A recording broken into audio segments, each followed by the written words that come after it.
kau khalifah, dari khalifah kau dinaungi, kau diselamatkan. Oh, dari hari pembalasan engkau bisa bawa mata air kebaikan. Maka laporlah ke Laporinang gitu. Ya. Sementara mereka adalah keluarga yang hidupnya itu pas-pasan. Orang-orang jujur yang miskin yang sampai sekarang masih dianiaya dan dikeroyok.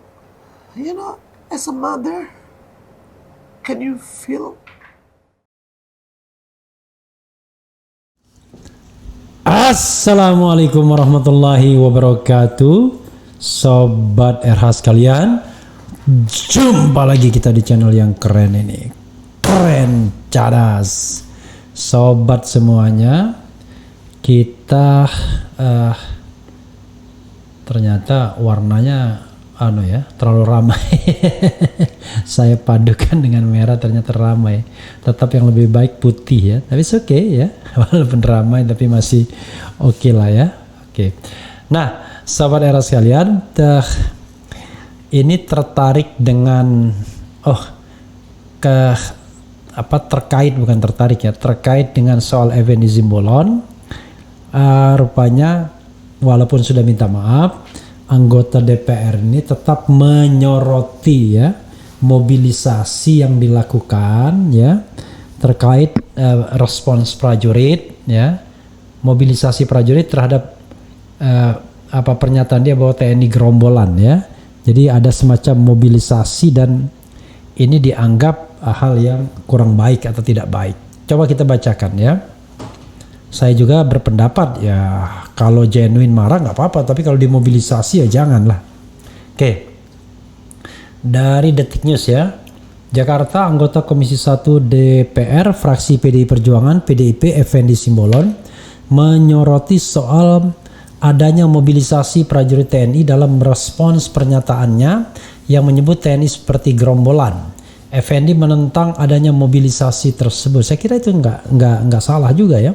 Effendi mulanya menanggapi soal rencana pemanggilan Mahkamah Kehormatan Dewan MKD DPRI terhadap KSAD Jenderal Dudung Abdurrahman. Dia mengaku tak ambil pusing.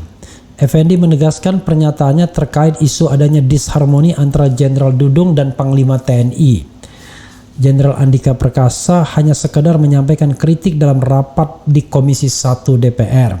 Sekali lagi, saya tidak ada kaitannya, hubungannya masalah saya dengan orang yang saya tanyakan, baik Pak Jenderal Andika maupun ke Pak Jenderal Dudung. Justru kepada keduanya saya menanyakan kenapa kalian disharmoni. Begitu, kenapa saya yang disasar? Kalau antara dia dengan saya aja apa pengaruhnya ke TNI? Uang saya ini nothing kok, kata Effendi seusai sidang putusan aduan terhadapnya di MKD DPR Kompleks Parlemen Senayan, Jakarta. Ngapain sampai harus dimobilisasi? Ngepung saya begitu, barbar sekali lanjutnya. Waduh, mudah-mudahan nggak dipermasalahkan lagi ya. Menurut Effendi, konteks pernyataan itu hendak disampaikan kepada Jenderal Andika dan Jenderal Dudung, namun Jenderal Dudung tak hadir dalam rapat itu. Justru saya mau tanya ke mereka berdua, Dudung dan Andika, seyogyanya ada Pak Menhan di situ. Pak, ini pertanyaannya sama ke Bapak dan ke Pak Andika. Ini satu ini kan ada banyak catatannya di kita. Tapi karena beliau nggak hadir dalam rapat, ya nggak bisa dong pertanyaan itu disampaikan. Kemudian kita melihat dari kejadian-kejadian di lapangan gitu kok adanya ya ketidakdisiplinan. Itu apa sih? Apa karena faktor disharmoninya ada antar kalian? Kan gitu ucapnya. Effendi kemudian menyinggung adanya mobilisasi atau perintah dari petinggi TNI untuk merespons terkait pernyataannya. Dia mempertanyakan soal mobilisasi itu. Kalau marah spontan saya langsung sembah itu kakinya. Tapi kalau marah karena dimobilisasi, diperintah ya nanti dulu. Itu persoalan jadinya. Apa boleh menggunakan kekuatan TNI untuk begitu? Apa boleh? Enggak boleh, ujar Effendi. Iya, saudara sekalian, saya juga termasuk orang yang menyesalkan kalau ada mobilisasi kemarahan. Effendi pun menceritakan bahwa dia mendapat intimidasi sampai pada ancaman nyawa. Menurutnya intimidasi tersebut juga dirasakan oleh keluarganya. Iya, ancaman nyawa semua katanya. Jadi saudara sekalian, Effendi menduga ada pihak yang menyebar informasi terkait privasinya seperti nomor telepon dan alamat rumah. Mungkin teman-teman lihat sendiri viral-viral alamat rumah saya dikasih. Kemudian handphone saya 24 jam nggak berhenti-berhenti berdering, ujarnya. Untuk diketahui, Effendi mendapat protes dari kalangan TNI di sejumlah daerah setelah menyebut TNI seperti gerombolan dan mengungkap persoalan pribadi antara Jenderal Andika Perkasa dan Jenderal Dudung Abdurrahman. Hal itu disampaikan oleh Effendi dalam rapat Komisi 1 DPR bersama Panglima TNI Andika. Kecaman sejumlah TNI itu diduga atas arahan Dudung sendiri. Dalam video yang beredar, ia mendorong para prajurit TNI untuk memprotes sikap Effendi. Iya, sobat era sekalian, itu tadi ya. Terlepas saya pribadi misalnya menyesalkan omongan Effendi, ya, tetapi cara merespons dengan cara mengancam, ya, memobilisasi, mengejar sampai di ujung dunia pun dan lain sebagainya, menurut saya itu hal yang tidak elok dilakukan, ya. Itu bukan, this is not good things, ya, bukan hal yang baik, dan karena itu menurut saya ya harusnya tidak demikian. Jadi kalau saya mengatakan dari awal, ya, kasus ini harus dilokalisir, bukan dimobilisir, ya. Harus dilokalisasi, bukan dimobilisasi.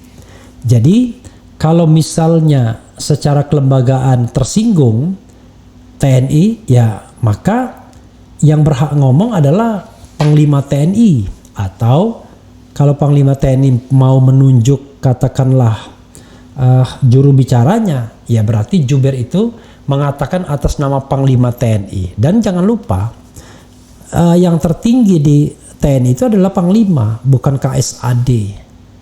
Dan jangan lupa juga Panglima TNI juga mantan KSAD. Jadi Panglima TNI memiliki semacam legacy untuk ngomong, ya, baik karena jabatan strukturalnya maupun karena dia berasal dari memang skup atau lingkup di sana.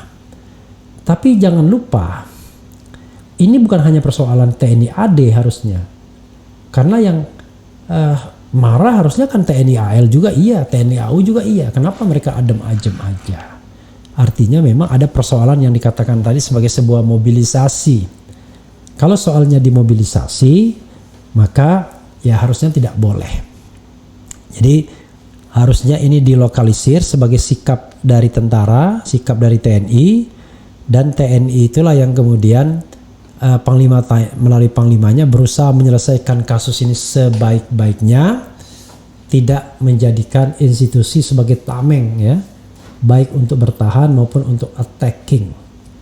Jadi sahabat era sekalian, saya teringat juga dengan katakanlah ancaman-ancaman yang disampaikan prajurit TNI terhadap Habib Bahar bin Smith misalnya.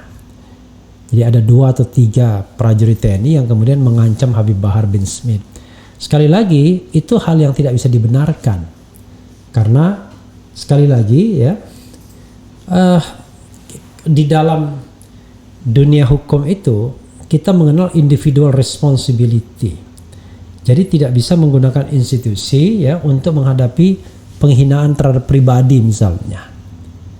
Jadi kalau misalnya katakanlah pribadi KSAD yang merasa terhina, maka yang berkewajiban untuk mempermasalahkannya di ranah hukum adalah KSAD sendiri. Jangan menggunakan katakanlah mobilisasi prajurit, karena itu akan berbahaya ya. Tapi sekali lagi ini pendapat, mudah-mudahan pendapat seperti ini tidak juga digeruduk lagi ya. Karena kalau enggak, lama-lama negara kita susah berdemokrasinya. Makanya saya katakan sebaiknya TNI memang tidak masuk ranah demokrasi sipil, karena itu akan berbahaya. Justru akan menebar ancaman. Saya membayangkan kalau misalnya kritik terhadap TNI itu dihadapi terus oleh para prajuritnya lama-lama tidak akan ada orang yang berani mengkritik TNI karena khawatir akan adanya ancaman-ancaman atau adanya intimidasi-intimidasi, dan itu tidak sehat tentunya bagi demokrasi kita. Kalau seorang Effendi saja bisa diintimidasi, biasa diancam, apalagi masyarakat biasa ya, yang ibaratnya cuma dijentikan jari saja sudah melayang kemana-mana. Padahal fungsi negara adalah melindungi segenap bangsa dan seluruh tumpah darah, dan fungsi TNI sebagai alat negara adalah menjadi bagian dari proses untuk melindungi segenap rakyat dengan mempertahankan kedaulatan wilayah Republik Indonesia ini. Tidak boleh berbenturan dengan masyarakat sipil, karena kalau masyarakat sipil itu sudah ada Kamtipmasnya sendiri, keamanan dan ketertiban masyarakat atau human security, dalam hal ini adalah penegak hukum polisi. Makanya polisi itu dia dealing with manusia. Tapi kalau tentara dealing with dengan musuh, senjata dan lain sebagainya. Karena itu kalau soal misalnya yang terkait dengan hal-hal hubungan antar manusia, ya lebih baik TNI serahkan sajalah kepada pihak yang berwenang atau berwajib seandainya mereka memang bermasalah atau berkeberatan terhadap pernyataan-pernyataan seperti itu. Walaupun nanti akan diuji apakah ini sebuah pelanggaran hukum atau bukan, apakah ini sesuatu yang pantas diproses dari sisi ranah hukum atau bukan.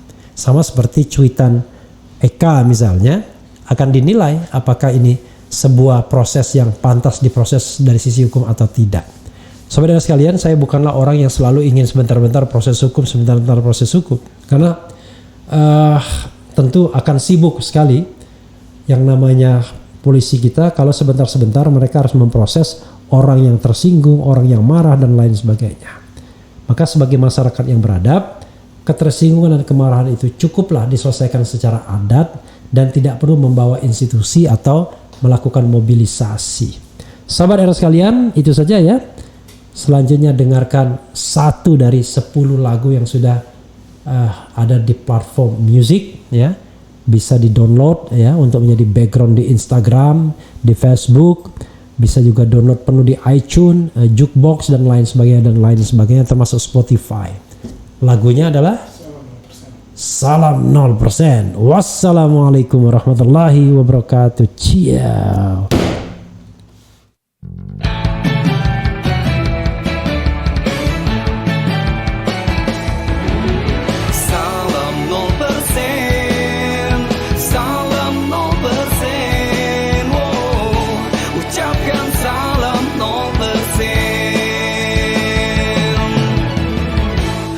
Matahari demokrasi masih bersinar di negeri ini.